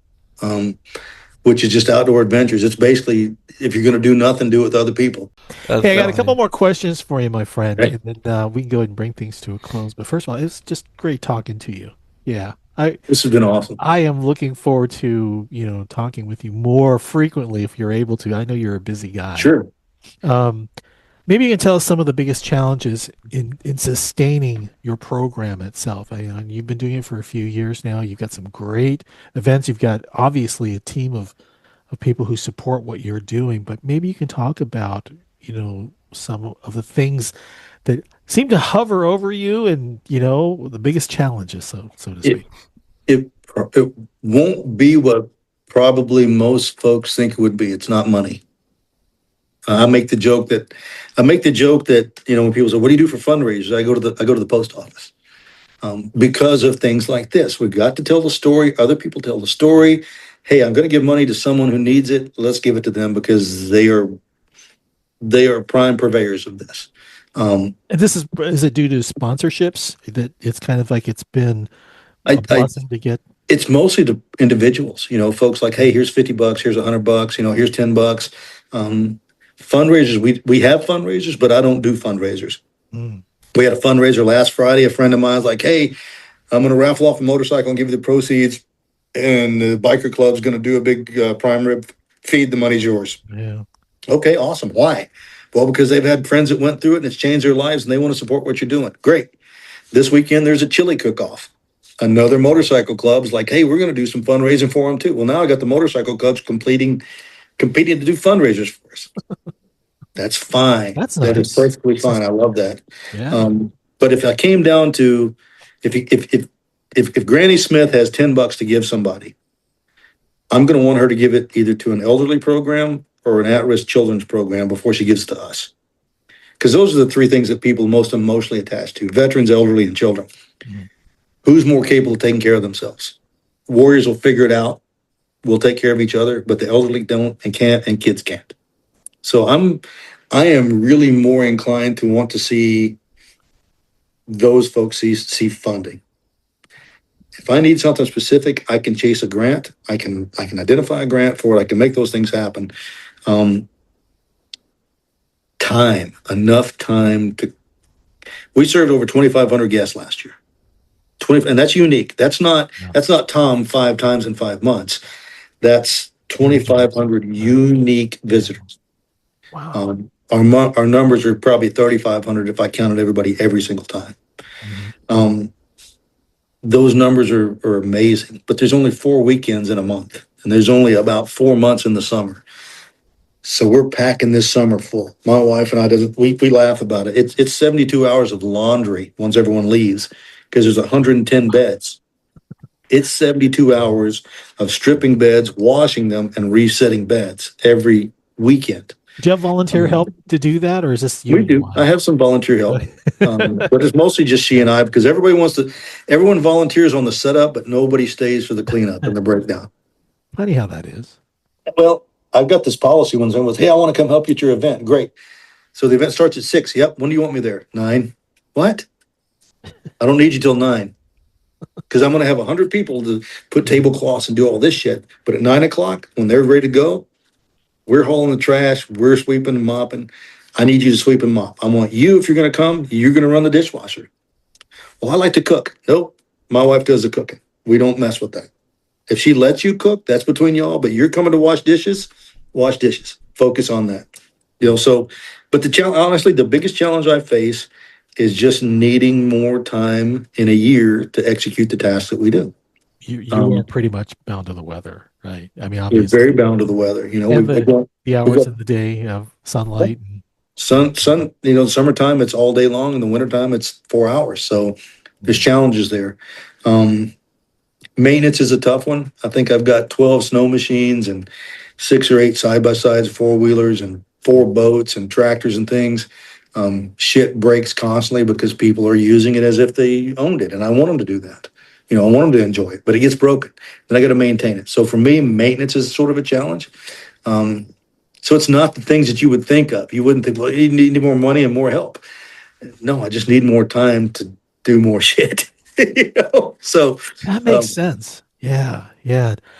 Why does the term rugged individualist come to mind when I think of you and you were telling me these stories about having to repair things and, everything in the outdoors? It's like, I got to be the one to do this. I suck at getting help, man. If someone's going to help me, I'm going to give them the task and I'm going to leave. Otherwise, I'm going to stand over their shoulder, or I'm going to do it for them, or tell them how to do it. So for me, it's better to say, if you're going to volunteer, I need you to handle this, and I'm not going to dig into what you're doing. Yeah. Sounds like you care.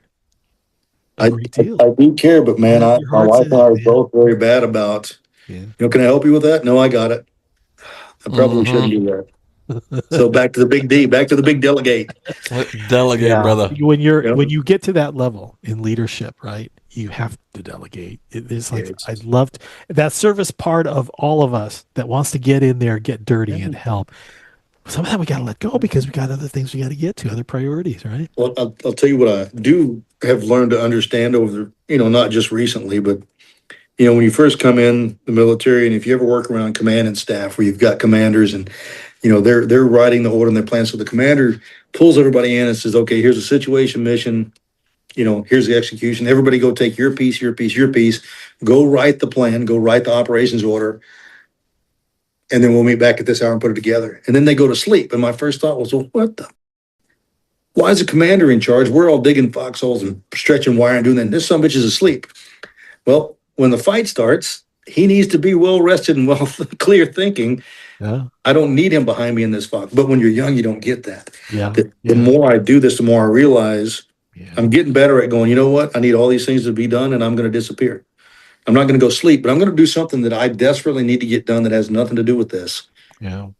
And I'm not going to worry about I'm going to come back and I'm going to try like hell not to go, I really wanted you to paint left to right, not right to left. Because I am retentive as hell when it's down to, that the prioritization of tasks that you're talking about, what else it comes in handy for? Parenting. It's funny how that works. That's kind weird. of like all your life, it's kind of like you're being taught how to do certain things a certain way to apply it as a parent. That one I can definitely speak to.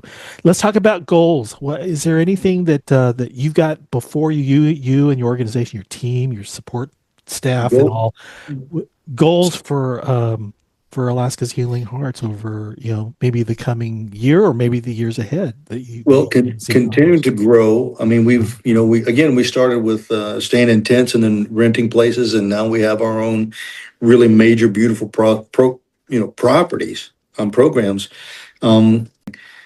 transitional training, help people come out of the uniform and go into the civilian world successfully, seamlessly, and without any loss of income or lifestyle or anything. The ability to just convert. That costs money because that's training. It's hard just to walk out of a military job into a technical skill or skill trades. You got to have licenses, certifications, experience. Those things I've done in the past, wildly successful. I'm talking 70 guys 6 months earlier were in uniform. 6 months later, they're building an oil rig on the North Slope. That's the type of impact I want to have, because that impacts families, that impacts communities, that impacts our state, that impacts the nation, because we're able to refine our oil. We can keep prices affordable as a country. So to me, that's the small level that has huge global effect. I'd like to be able to do more of that. I'd like to be able to, we're starting to focus this summer. We're doing a kids focus camp, a military kids type focus. Because I'm starting to see struggles with kids at school. Because I've got a 38-year-old, a 36-year-old, and a 30-year-old but kids, and I have an 11-year-old. This is not the same as it was with the first three. The world's not the same.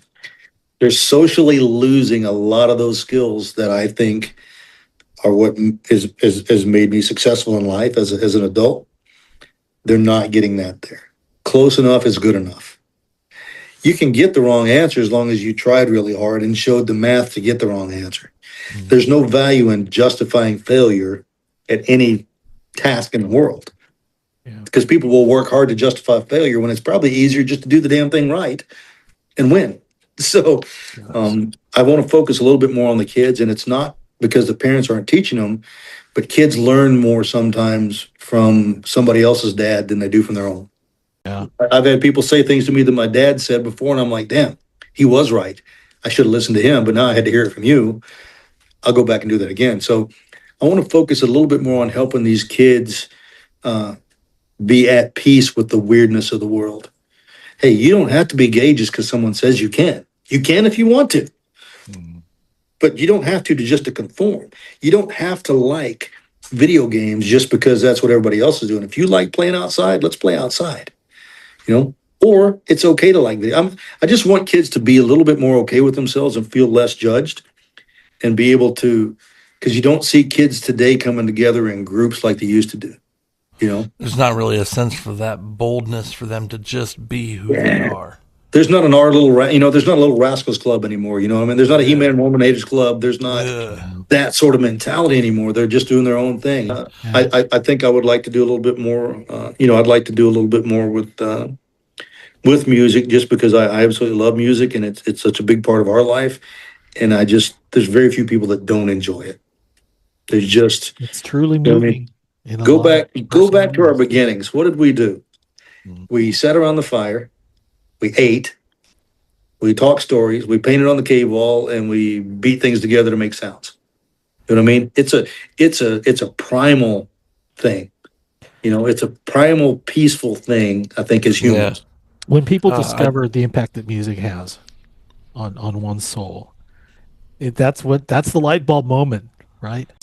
All right, I'm going to ask you one last question here, and this is the kind of, for those who don't know about Alaska's Healing Hearts, maybe because for a veteran who is, they want to do it, but they're kind of like quiet to themselves, and they're not really ready to make the step to come to you. But how do you what's the message to them that they need? So again, it's kind of back. If you're going to do nothing, come hang with us and do nothing.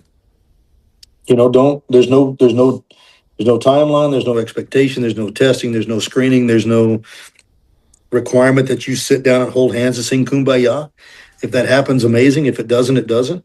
But if you're going to just sit there and do nothing, come sit in the room with all of us and do nothing quietly. I'm not going to bug you. Just hang. Just come hang. If you don't like it, you don't have to be here. It's again, it's like, taste it. Just taste the Brussels sprouts. Maybe you went to a different Brussels sprout purveyor and didn't like it. Try these Brussels sprouts. Maybe you've been through another organization's program that separated you out and demanded that you speak to people and demanded that you learn to paint and demanded that you meditate. There's no demands with us. It's just come be among the other warriors in the tribe and find your place. And if you don't find your place, tell me what kind of place you like. Hell, maybe we've got it and I haven't told you about it. We'll build it. We'll find it. I've had people that absolutely hate being outdoors. They still find peace hanging out with us, and they don't go outdoors. They eat the meals, they'll watch TV, they'll play video games, they'll do art projects, and they just don't go hang out outdoors. It's not a mandatory thing. So, find the challenge I have. Here's the thing: I can't bring anybody to Alaska. The cost for me to bring someone up here, I could put on an entire weekend for 120 people for what it costs me to fly one person up here. So I just can't do that. But if someone's in Alaska, even if I don't have an event going on, I can make something happen. I got plenty of people I can call and go, hey, are you at the lake this weekend? Yep. Okay, well, I'm going to send someone up there. Take the boats, take them to the cabins. You guys go have a good time. Food at the lodges, I've got a tab at the lodge. Food and drinks are on us. Just go show them a fine time. And it's no pressure. It's not like I got to perform in front of 70 other people. It's just, being comfortable with someone they've just met. So, I think the big thing is I don't do a lot of things. I don't like to go out. I don't like to meet new people. I'm an absolute introverted social butterfly. But I force myself to do it, and I accidentally have fun every time. And I see the same thing among these warriors. 80 adults in the room, kids are outside playing, 80 adults. Why did you come here? My wife signed us up. Exactly. You'd rather be home watching TV, ignoring your wife and kids, right? Yeah. They all laugh about it uncomfortably, but the truth is, they didn't leave their foxhole where they were happy. They get here and they're like, shit, man, I had a good time. I didn't expect to have a good time. I've gone to these events before and they kind of sucked. This was awesome. No pressure. How can I help you? Well, I got to change the oil in the tractor this afternoon. Once you guys leave, I'll stay. Good. That's what I'm looking for is, I know you didn't want to be here, but are you glad that you came? Turns out being something that you needed. Yeah. I mean, Devin, I've never seen somebody so uncomfortable and dislocated as the first time I met him. You talk turd in the punch bowl, brother. He and his wife, they were so uncomfortable, and he felt like he didn't fit in, felt like he didn't belong, and he just sat back and listened and watched. Couple of hours before he finally said, can I break out my guitar? And then he just sat by himself and just played his guitar. Big step. Yeah. But it was the first step. And then once it was a couple of us went over and sat with him. Yeah, permission to be me, A few of us went over and hung with him, and started to change. I didn't see him for a while, and then he would show up again. And I didn't see him, and then he'd show up again. And then he would call, hey, I got a question. And I don't understand this, or I'm not sure about this, or what do we do? And, just watching him go through the evolution of just addiction to pain, addicted to the misery. He still dabbles in it because you can hear it in his songs, but he dabbles in it because he knows that by sharing it, someone else gets a taste of it and goes, yeah, I know that feeling, man. You said it yourself. They're pulled in. They see that vision. They're like, yep, but he's okay. Yeah. So if he's made it, I can make it. If I can do it was this, possible for him, it's possible for me. So, and if I can do this, then I can do other things. So yeah, it's just a message of positivity, man. It's all that shitty stuff that you didn't kill you. This sure as hell ain't gonna kill you. So just jump in and do it. Let's see how it goes. yeah. So great talking to you, and then just showing us your vision of helping and healing and the skills that you've accumulated to make that reality for yourself, for those around you, and those who you support. It's just refreshing to hear, James. This was such a blessing to get to do this. It probably doesn't seem like it, but I'm never comfortable doing this. But it just sort of takes over and runs. But for me, you're doing for me what I feel like we get to do does for other people. It gives you an outlet to make change. And I hope that this sort of inspires someone to go, shit, if he can do that, I can build one. I'll just call this guy. I don't want someone to call me from this and go, hey, I want to give you money.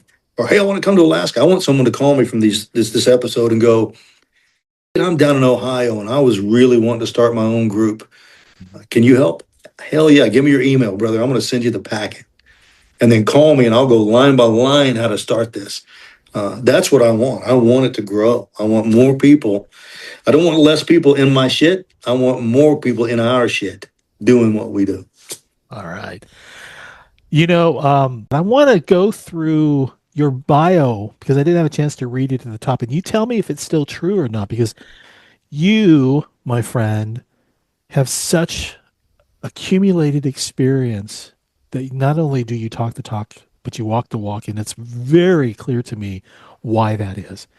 You are the co-founder of Alaska's Healing Hearts. You're a retired U.S. Army veteran with over 20 years of global service in diverse roles, including airborne infantryman, combat engineer, Air Force liaison officer, and recruiter.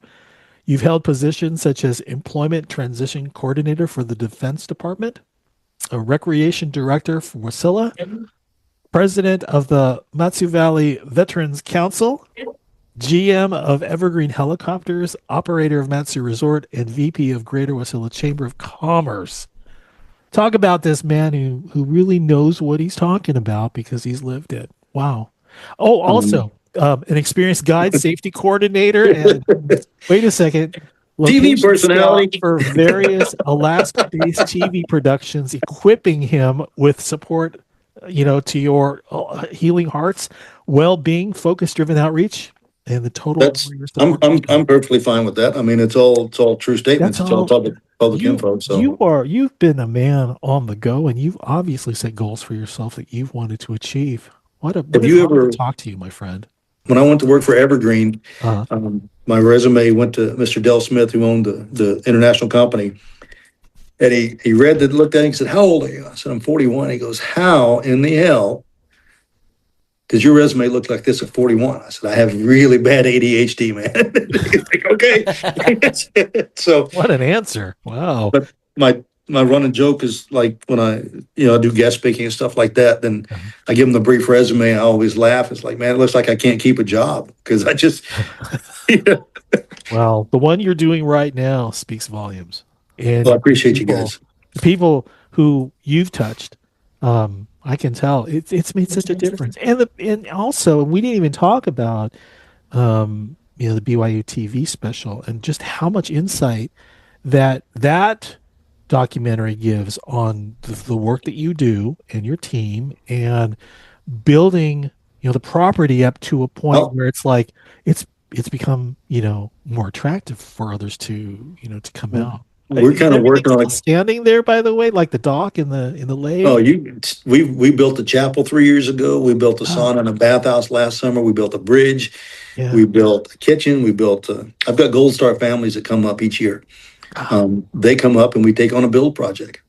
So for each of their service members that they've lost, we've built a memorial structure for them. Yeah. I kind of want to do. I've talked to Bud with BYU, and we kind of want to do a revisit it. Where are they now? Yeah. 6 How long years, ago 7 was years that? later. It's 2019. Wow. 2019. Really? So it's been 7 years. So I Wow. kind of want to revisit it. Yeah. I've said, let's look at it 10 years later, because that show, The Fixers, travels all over the world and does builds. Ours is still the number one watched episode. Is it? And It's it's really the well most done. responded to. Yeah. And one of the few that's still in operation. A lot of them, they stand them up and they just can't sustain them. So sustainment is the most. Anybody can build an organization. Sustainment is where the challenge gets. Growth and evolving and managing. But I wouldn't mind showcasing that more, because again, the reason I agreed to do that was that would inspire someone to do the same thing. Hey, I've got 20 acres in Tennessee. I should build a cabin and we will have fun there. That's what I want in life. I want to inspire more people to do what we're doing so we can serve more people. So if we could use that way, I'll talk to Bud too. I'm pretty sure I'll copyright on that. Bud's going to say, yeah, if you need to pull some snippets, if you want to take a piece and throw it in and go, hey, here was a part that emotionally hit you at that, like the Warriors talking circle. Everybody broke down. Yeah. Well, that was crazy, because he was like, even man, the Fixers team, right? Yeah, he said my builders don't break down and they're crying. I was like, excellent. Oh, wow. There's something special about that circle. I mean, really, it was the circle, right? It was like the new enclosure, and everyone was the Warriors talking circle. We were just sitting around a bunch of burning scrap lumber and talking about what we do and why we do it, and it just kicked their ass. They're like, wow, we travel over the world and we take care of disadvantaged countries and people and abused, and nothing's emotionally struck us like this. So there's impact to it. See what you've done. That's it. Damn it. Yeah. Like my mom always says. Yeah. What the hell's wrong with you, boy? What did you do? What did you do this time? What trouble did you get yourself? What did you do? Well, thank you, guys. Thank you for your service, really, for all that you do, not only, for what you've done for our veterans and, their families and all, but for being a guest on our program tonight to talk about Alaska's Healing Hearts. The work that you do obviously matters. It really does. And the stories that you're sharing, can't wait to share these with our Herostock Nation listeners as well. So Matt and I will be back with some final thoughts after we take this break. You're listening to The Roundtable, where Heroes Talk, a Herostock Nation podcast. I put that bottle down again today. I'm under attack. Can't drink away those demons, 'cause they keep coming back. A rifle in the sand, boots there on the ground. Trying but I'm crying as they laid my body down. Not half the man I used to be. Take a pill, I don't seem sad to people passing by. Are you okay? They ask, I lie. Try to hide my face. I feel so out of place, 'cause I'm home. Why me? So many better fathers died upon those streets. So many better husbands never made it home. Their wives are all alone. Those who made it back were left to wonder, oh, why me? Put that pressure dressing on, try to stop the bleed. Don't you close your eyes, buddy, try to breathe. 'Cause there's no guarantee if you leave. I believe I'll ask why me. Have you ever had to keep your head down just to stay alive? Have you ever hugged the mother of a brother who just died? Another fallen soldier didn't make it to the end. If it wasn't for my kids, I'd swear I'd follow you, my friend. Seems like every other week, now the hero that I knew didn't make it, couldn't take it. The shit we had to do, Memories of violence, suffering in silence. Now I'm done. Why me? So many better fathers died upon those streets. So many better husbands never made it home. Their wives are all alone. Those who made it back are left to wonder, oh, why me? Put that pressure dressing on, try to stop the bleed. Don't you close your eyes, buddy, try to breathe. 'Cause there's no guarantee if you leave. Oh, I believe I'll ask why me. So many better fathers died upon those streets. So many better husbands never made it home. Their wives are all alone. And those who made it back were left to wonder, oh, why me? Put that pressure dressing on, try to stop the bleed.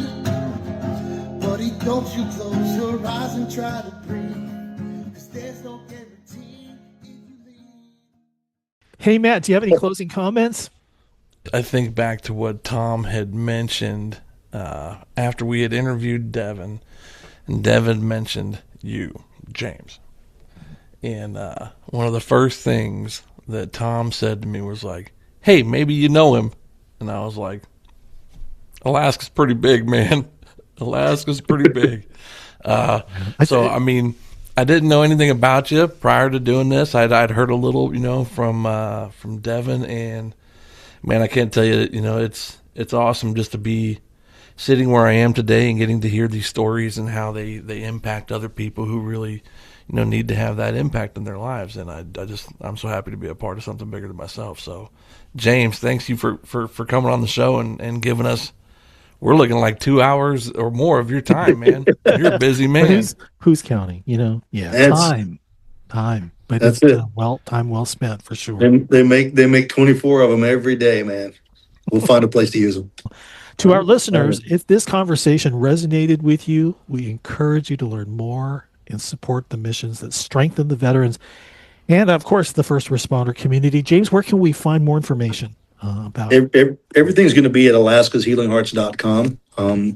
It's a pretty feeble website. It's a mandatory website. Your best bet is probably going to be social media. So if you type in Alaska's Healing Hearts or AHH, you will find our organization. You'll find AHH Go Seek, Island of Hope and Healing, Hardwater Warriors, or the Alaska Healing Hearts Warrior Lodge. Any of our entities will all fall up underneath that. And do something. Do good, and then do better.